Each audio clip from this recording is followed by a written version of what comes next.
한때 한국 축구 팬들은 인도네시아 축구를 응원했던 적이 있었더랬죠. 그것도 5년 동안 말입니다. 박항서 감독이 먼저 베트남에 신드롬을 일으킨 후에 인도네시아 축구협회에서 신태용 감독을 스카웃을 했고, 신태용 감독 영입 효과는 곧바로 나타났습니다. 신태용 감독은 한국 축구의 레전드 반열, 특히 K리그에서 수많은 기록을 달성했고 2018 러시아 월드컵 한국 감독을 맡기까지 했습니다.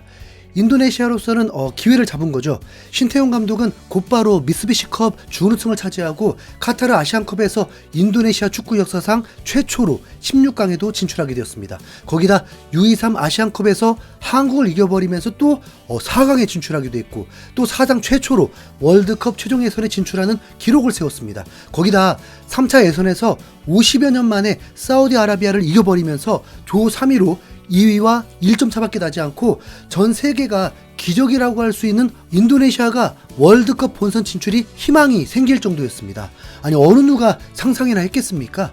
인도네시아 축구협회 회장은 대형 프로젝트를 기획하면서 신태용 감독과 제대로 콜라보를 이뤘습니다. 인도네시아 혈육인 유럽에서 뛰고 있는 외국인들을 귀화를 시키면서 인도네시아 토종 선수들에겐 불가능한 것을 귀화 선수들을 통해서 피지컬과 기술력을 높이기로 한 것입니다. 분명 신태용 감독도 귀화 선수들로 인한 전력 강화가 도움이 된 건 맞습니다. 신태용 감독은 재계약도 했습니다. 어차피 밑저의 본전이었던 인도네시아였는데 정말 가능성이 보이다 보니까 갑자기 인도네시아 축구협회에서 신태용 감독을 배신해버렸습니다. 인도네시아를 응원했던 국내 팬들 입장에서는 매우 황당했죠. 그런데 신태용 감독은 오히려 의연했고 인도네시아를 응원해줬습니다. 비공식적으로 위약금이 상당하지 않았을까요? 네. 신태용 감독이 떠난 후 곧바로 감독을 모셔왔는데 좀 놀라긴 했습니다. 네덜란드의 레전드 공격수이자 바르셀로나에서 활약을 했던 클루베르트를 감독으로 선임한 것입니다. 근데 이 선수 출신 감독인 클루베르트는 사실 논란이 굉장히 많은 감독입니다. 암스테르담에서 시도 50km 제한구역인데 무면허 상태로 100km가 넘는 속도로 달리면서 한 가족을 몰살시켜버렸고, 선수 생활 때도 음주운전으로 검거되고 성폭행 혐의로 고소를 당하기도 하고 문제가 많은 사람이었습니다. 거기다 감독으로서도 뚜렷한 성과를 내본 적이 없는 사람인데, 인도네시아 축구협회 회장은 클루베르트를 선임하면서 이제 위험한 모험을 하게 됩니다. 아마도 문화와 언어를 한 번에 해결하면서 신태용 감독보다 더 좋은 감독이라고 판단한 거겠죠. 이후에 협회는 더 화력을 지원합니다. 감독뿐만 아니라 수석 코치, 임원, 지원팀까지 총 12명의 대규모 스태프를 꾸렸고, 분석가도 요한 크루이프의 아들인 조르디 크루이프가 고문으로 오면서 인도네시아 축구를 완전히 갈아엎고 있었습니다. 얼핏 보면 일은 겁나게 잘해 보이죠. 중국이 귀화가 아니더라도 이런 시스템을 잘 만들었다면 지금 축구보다는 잘했을 것입니다. 인도네시아 축구 변화는 자국 CNN에서도 야망이 엿보인다고 보도하기도 했습니다. 대부분 네덜란드인들입니다. 그렇게 업그레이드된 완전체 인도네시아 팀이 이제 나머지 4경기 중에 2경기를 3월에 치르게 되었습니다. 클루베르트의 첫 번째 경기는 호주와의 원정 경기입니다. 신태용 감독은 역습 축구를 구사하면서 1차전 홈경기에서는 잘 버티면서 0대0 무승부를 거두게 되었습니다. 호주의 실력이 대단해 보이지도 않았고 인도네시아가 일방적으로 밀린 느낌도 아니었습니다. 그럼 더 업그레이드 되었다는 이번 팀은 어떤 결과를 냈을까요? 5실점 대패를 당해버렸습니다. 골 좋다. 신태용 감독이 일본과 호주에게 4실점 패배를 당한 적은 있지만 그때와 비교했을 때 전력을 더 강화한 상태잖아요. 전력을 강화해도 결과는 초라한 성적이었다는 거죠. 전반 초반에는 퀄리티 높은 크로스에 위협적인 헤딩슛이 나오기도 하고 페널티킥 기회까지 잡기도 했습니다.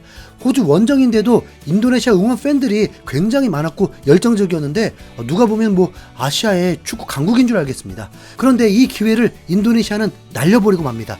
키커로 귀화 선수 나선 딕스가 실축하면서 고개를 떨구게 되었습니다.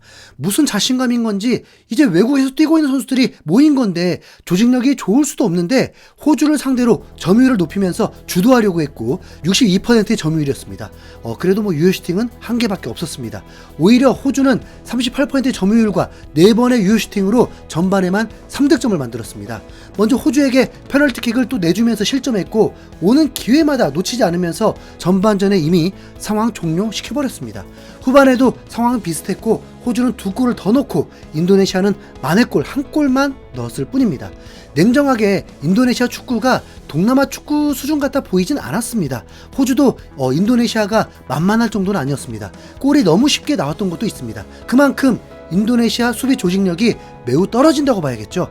클레베르트는 이 경기에서 귀화 선수들을 무려 10명을 투입하면서 승부를 띄웠는데 신태용 감독이 만들어 놓은 짜임새 있는 조직력은 찾아볼 수도 없었습니다. 아니, 착각하면 안 됩니다.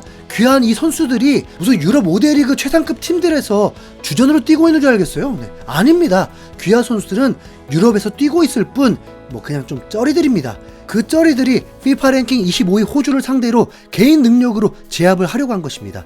인도네시아 귀화 선수들이 소속된 팀은 울버햄튼, 스완지시티, 트벤테, 위트레흐트 정도는 들어봄직한 팀에 소속되었고 나머진 드포잡입니다.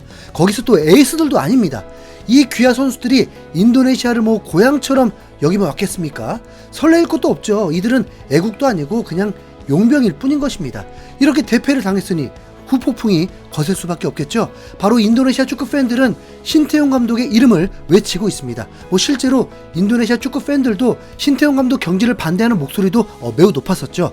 인도네시아 신도뉴스는 인도네시아가 호주에 굴욕을 당하자 경기장에 신태용의 이름이 울려 퍼졌다. 소셜미디어에서도 신태용의 이름이 11,000회 이상 언급됐다라고 설명했습니다. 게다가 소셜미디어에서는 클라베르트 아웃이라는 해시태그 또한 계속해서 올라오고 있습니다. CNN 인도네시아 역시 클루베르트 감독이 새로 부임하면서 그가 네덜란드 대표팀 시절 쌓았던 총체적 철학이 전수될 것으로 기대를 모았다. 하지만 호주전에선 전혀 색깔이 보이지 않았다. 토탈 풋볼이 아니라 토탈 실패다 라고 비판하기도 했습니다. 신태용 감독은 이 대패에도 계속 응원을 해주더군요. 네. 경기 후에 클라베르트 감독은 참패도 태연했습니다. 우리는 바레인을 상대로 좋은 성적을 거두려고 노력해야 한다. 우선 이 경기를 분석해야 한다. 하지만 선수들의 정신력과 프로의식은 만족스럽다. 개인적인 실수로 이런 실점이 나온다면 열심히 노력해야 한다. 그게 정상이다. 자, 느낌상 클루베르트가 아시아 축구를 매우 만만하게 보고 있는 듯한 느낌인데요. 네. 토일 회장도 난 인도네시아 대표팀이 이기든 지든 계속 응원할 것이다. 난 이 나라를 완전히 사랑하기 때문이다. 대표팀이 월드컵에 진출할 수 있도록 계속 노력하겠다. 선수 여러분 고개를 숙이지 마라. 여전히 기회는 있다라고 했습니다. 완전 틀린 말은 아닙니다. 인도네시아가 지금 강팀에게 패배한 거니까요. 이제 남은 경기는 바레인, 중국, 일본인데 여기서 2승을 한다면 그래도 플레이오프를 나갈 수 있다는 계산인 듯 합니다. 국가대표팀의 전력 강화는 클럽팀과 다르게 시간이 많이 필요합니다. 맞춰볼 시간이 많지 않기 때문이죠. 한국 대표팀 선수들을 봐도 알겠지만 2-3달에 한 번 모인 데다가 그 중에 5일은 회복에만 집중해야 합니다. 훈련 자체가 매우 부족합니다. 토이르 회장의 모험이 과연 성공할 수 있을까요? 네. 우선 인도네시아 월드컵 진출 관심 전혀 없고요.